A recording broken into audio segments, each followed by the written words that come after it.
41-year-old Indonesian na babae nagpakasal sa 16-na-year-old na teenager na anak ng kanyang kaibigan. Isa na namang manang ang nakadali ng tutoy. Mukhang malulupit itong kapitbahay nating bansa dahil ang hihilig sa mga batang lalaki.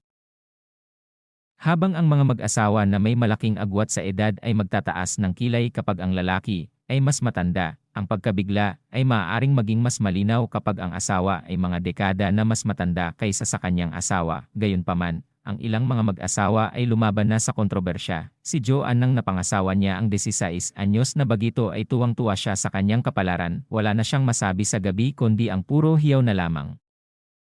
Ang kanilang pagsasama ay una nang inaprubahan ng ina ng batang lalaki, na kaibigan ng babae. Sa una ay ayaw ni Mario, dahil sa parang nanay na lamang niya itong si Joanne, ngunit ng kalaunan ay napapayag na rin si Mario. Ang sabi ng kanyang ina, pari-pariho lang iyan, ang lasa ng tsokolate at puro kape pag nasanay ka na, banggit ng kanyang ina.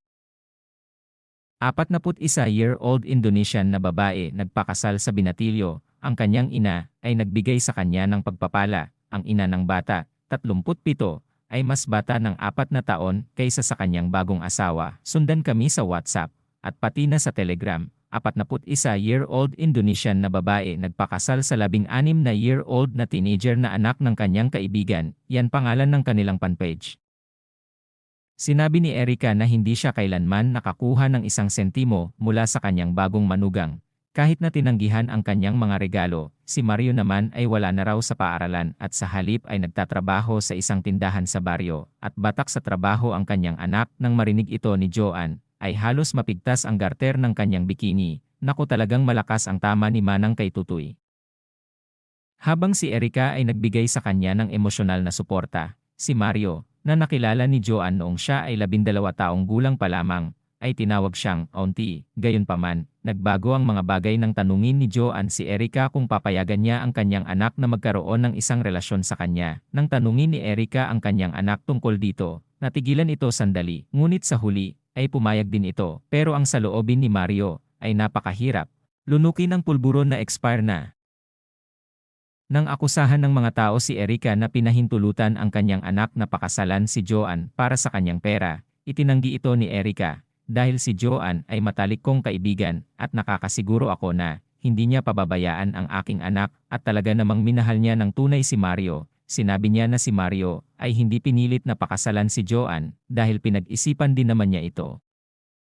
Upang pabulaanan ang mga akusasyong ito, ibinahagi pa niya ang larawan ng mag-asawa pagkatapos ng kanilang kasal, kung saan mukhang nakangiti si Mario at magkahawak kamay kay Joanne. Ang sabi ni Joanne, pinapakain ko ng masasarap na pagkain si Mario para wag siyang mangayayat lalo at nasa time pa kami ng aming honeymoon, wala akong pakialam sa mga marites dyan.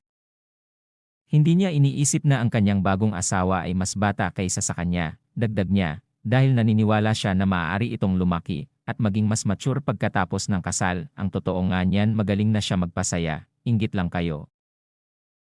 Ang mag-asawa ay tila 2 buwan lamang na nagde-date bago nagpa siyang magpakasal. Bagamat hindi inaasahan ni Joanne na pakasalan si Mario, gusto nilang mamuhay ng magkasama kaya wala silang pakialam sa pagkakaiba ng edad. Pinanatili niya ang masaya nilang samahan, patuloy ang kanilang pamumuhay sa araw-araw, at habang dumarami ang mga araw at buwan ng aming pagsasama ay lalong sumasaya kami ni Mario. Banggit ni Joanne, naging abala ako sa aking groserya at pag-aalaga ko kay Mario. Sabi pa ni Joanne, ayaw ko munang magkaanak, kami ni Mario, baka mapabayaan ko siya. Tama muna na kami lang dalawa. Si Mario naman ay busy rin sa pagtulong-tulong sa aking groceries. Maalalahin din si Mario at mapagmahal na asawa sa kabila ng kanyang batang edad. Sinisikap kong maging mabuting asawa kay Mario at maging mabuting manugang sa aking biyanan kong best friend. Ngunit dumating ang kinatatakutan ni Joanne. Ang kanyang pagpapakasal sa batang lalaki ay umabot na sa hukuman. Sinabi ng mga mambabatas na kailangan nilang mag-divorce dahil bawal sa batas ang sumiping ang kanyang asawa dahil ito ay underage pa. Pinapayagan lang silang makipagtalik kapag si Mario ay 18 taong gulang. Dagdag niya, ang edad ay isang numero lamang. Ngunit ipinaglaban pa rin ni Joanne ang pagiging asawa niya. Hindi mahalaga sa akin ang magsiping kami, pero ayaw kong malayo sa akin si Mario. Alam kong mali ang pakasalan ko ang mas bata sa akin, pero mas mali kong hahayaan ko siyang mawala sa akin. Ang 2 taon na hindi kami magkatabi sa higaan, ay parang 2 araw lang yan para sakin. Si Mario naman ay walang tutol sa mga mabubuting plano ni Joanne, dahil alam ni Mario, na si Joanne ay mature din mag-isip. Sinabi ni Joanne, mahal ko si Mario, kahit bata siya sa akin. Siya ang lalaking kaloob sa akin ng langit, at ang kanyang biyana naman ay todo moral support kay Joanne. Maghintay ka lang, liligaya din kayo ng anak ko, mas maganda na nauna ang hirap niyong mag-asawa dahil nasa dulo ang sarap. Joanne naman ay panatag ang kanyang kalooban, dahil sa suporta ng kanyang biyanan. Patuloy lang siya na nakikipagbaka sa buhay at sa kanilang pag-ibigan ni Mario. Darating din ang 2 taon at lilipas din ito, sigurado ako na kaya namin ito ni Mario. Si Mario naman ay patuloy lang sa pagtulong kay Joanne sa lahat ng bagay. Na para bang walang kapaguran, talagang determinado sila na mapagtagimpayan nila pareho ang pagsubok sa pag-ibig at pagmamahalan. Si Joanne ay humingi rin ng payo sa mga nakakatanda sa kanilang relihiyon. Ang sabi ng mga may katungkulan ay wala naman daw silang nalalabag na aral sa kanilang relihiyon, sapagkat wala naman daw nakasaad sa banal na aklat nila na huwag kang pakasal sa mas bata sayo. Ngunit dahil mayroon tayong batas sa lupa at dapat tayong pasakop sa batas ng lupa o batas pang goberno, naliwanagan si Joanne, kaya masaya siyang umalis. Baon ang matibay na pag-asa na lalong magpapatibay sa kanilang paghihintay.